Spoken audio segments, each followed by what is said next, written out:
everyone! I'm Belinda and welcome back to my channel. So I'm back in my room today and yes, I also straightened and cut my hair. I hope it looks okay. So in today's video, I will be doing a comparison between two palettes and they are the Tarte Toasted palette as well as the 3CE Overtake palette. So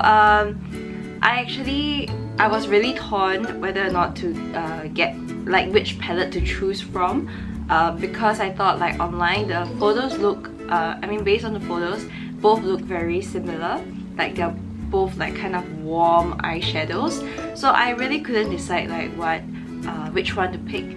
So like I tried to watch swatch videos of the Toasted and then comparing it with the 3CE Overtake palette, which I don't think like out there on YouTube like a lot of people did swatch videos of this. I mean, it's a very beautiful palette, so yeah, and I thought maybe we can do like a side-by-side comparison for those of you who are deciding which one to get. So are these two palettes similar? Yes, they are similar to a certain extent. Some shadows are pretty similar, but there are quite a few differences and I thought I will show them to you in this video. Alright, first of all, I purchased the Tarte Toasted palette first, and because it was my birthday month, I've accumulated like a 20% off from Sephora and I had this cash voucher thing to spend, so that's why I went ahead to get the Toasted palette. In Singapore at Sephora, this cost $72. It is really quite expensive. And I thought about it, I sat on the idea for a while, and after testing it out in store, I really like this palette. This comes with a very nice mirror and the shadow smells like toasted marshmallow. Like it's a very nice and sweet scent. So these are So there are a total of 12 eyeshadows in this palette, and actually what I appreciate of the Tarte palettes, both the one and the second one, I think it's called Tarte in Bloom, is that actually how it's being laid out is already like a certain idea of how you can use the shadows to create various looks. So for example, you can look at it in horizontally, so like this, right? You can create a look horizontally using the shadows like that, or you can consider it this way as well, right? So I actually really appreciate how they organize their shadows in this way and how it helps any of you in terms of like the kind of look that you can achieve using this palette. And so I've used like in today's makeup, I actually used this palette, and basically I use cashmere as the base. In my crease I use Cozy, and the shimmery shade I used Sunset. I really enjoy using this particular palette, and it is very versatile. And if you have like if $72 is too expensive, and you can go ahead and accumulate your Sephora points until you get 20% off to get this, or I do see quite a few ladies selling it on Carousel as well. But another thought in my mind is the 3CE Overtake palette, which is this one. So for this one, I mean, I saw it when I was in Korea last year.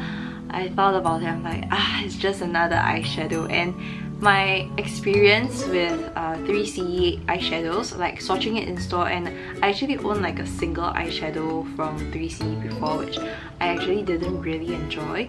So I was really, I'm really two minds about it. On one hand, I think it's really pretty. On the other hand, I really don't think that it's worth the price, because this is actually 38,000 won in Korea. So they are already available in Singapore. So they have the lipsticks, the blush, the eyeshadow palette. So the 3 eyeshadow palette, the matte one, a more bronzy one, as well as this one. So yeah, but guess what? In Singapore, it costs $58. Like this costs $58 in Singapore. That's really expensive. Okay, let me go into a bit more detail. So this does not come with a mirror, and it comes in a total of 9 shades. 9 shades, yes. This comes in a total of 9 shades, and the shades looks like this. And yes, you probably see some similarities with the Tarte Toasted palette. So as you can see here, I mean the colors are really pretty, and because it's 3CE, the colors will definitely suit like Asian skin tones. So sorry, I forgot to mention the name. This is the 3CE Overtake palette. So in terms of the texture, the Tarte Toasted palette is actually more buttery as compared to the 3CE one. So as usual with all Tarte eyeshadows is very buttery, except for the glittery ones whereby it's a bit more grainy. So except for Crackle, and I think Sunset, as well as Candle. These 3 shadows, because they are glittery, so they are a little bit grainy, but still the color payoff is beautiful. Other than that, the shimmery ones like Flame and Shimmer, these are very nice satin, sheeny kind of eyeshadows. Yeah, and the mattes are really pretty. The texture is very buttery. I can apply them really easily and blend really easily using the brush. As for the 3CE, not to say that the eyeshadow are difficult to blend using a eyeshadow brush. No, that's not the case. It's just that they are a little bit more powdery, but it's a little bit dangerous when like eyeshadows are powdery, because I have had powdery textured eyeshadows that doesn't look nice on the eyelid. Like I can't see a thing, right? But these are powdery but highly pigmented, so the colors do show. And I'm not sure what is the formula for this, but even though it is not as buttery as the Tarte, they can last on the eyelids pretty well. Yeah, so I am very impressed with this particular range of eyeshadows and the quality. Color payoff for both, it is really beautiful. So it really boils down to what you're looking for in terms of shade. As you guys probably know, right now in the market there are a lot of like warm palettes. There's the Peach palette, there's the Naked Heat palette, there's Tarte Toasted, so on and so forth. So it's kind of like a shift from the rosy nudes to like this range of warm colors. If the Tarte warm palette is like a true warm palette, like in that range, I would say that the 3CE Overtake palette is kind of like in the middle, like it is in transition. I do sense like a little bit of that rosy nude undertone for these eyeshadows, as opposed to like the warm shadows where you get the full-on terracotta or like the full-on camel kind of shades. Whereas this one, even though they are like a bit terracotta-ish, but like I sense a little bit of that rosy nude color, if that makes any sense. So I will show like side-by-side swatches. I mean, this one has like 3 more eyeshadows as compared to this one, so I will try my best to swatch for you guys the ones that I think are closer to one another, so that you can actually see for yourself.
Oh my goodness, swatches is really so hard to do. Really kudos to all the makeup gurus out there because it's really difficult to make like swatches video. So those are all the swatches that I tried to find in terms of matching the Tarte Toasted palette together with the 3CE Overtake. There are two shades in the 3CE Overtake palette that I can't find an exact dupe or rather anything similar, and that would be this shade over here. Hello, so I'm editing this right now and I realized that I didn't manage to match not 2 but 3 eyeshadows. It is this bronze eyeshadow that I missed out. This is like a light bronze chocolate color and I can't find a similar shade in the Tarte Toasted palette. Sorry for the mistake, I thought I would just add this in right now, so back to the video. Alright, this is like a very, it's like a also like a slightly warm tone nude shade, which is actually perfect as a base before smoking out the eyeshadow. So this one, I can't really find an exact dupe on the Tarte Toasted palette. It's either the shade in the Toasted palette is too light or the undertone is different. So this one, I can't find an exact dupe. Alright, and this one over here, which is actually a very interesting shade, it's like a so this is like what I mentioned, the rosy nude undertone shade, and again for this particular one I can't really find an exact dupe in the Toasted palette as well. So for the more glittery eyeshadow, both are equally grainy, just that one gives a little bit more sheeny kind of look to it, whereas the other one gives you a little bit like very sparkly wet look. I really hope that you found this video helpful in thinking about which palette to choose from, and I hope that you enjoyed this video. So thank you so much for watching and I will see you in my next video. Bye!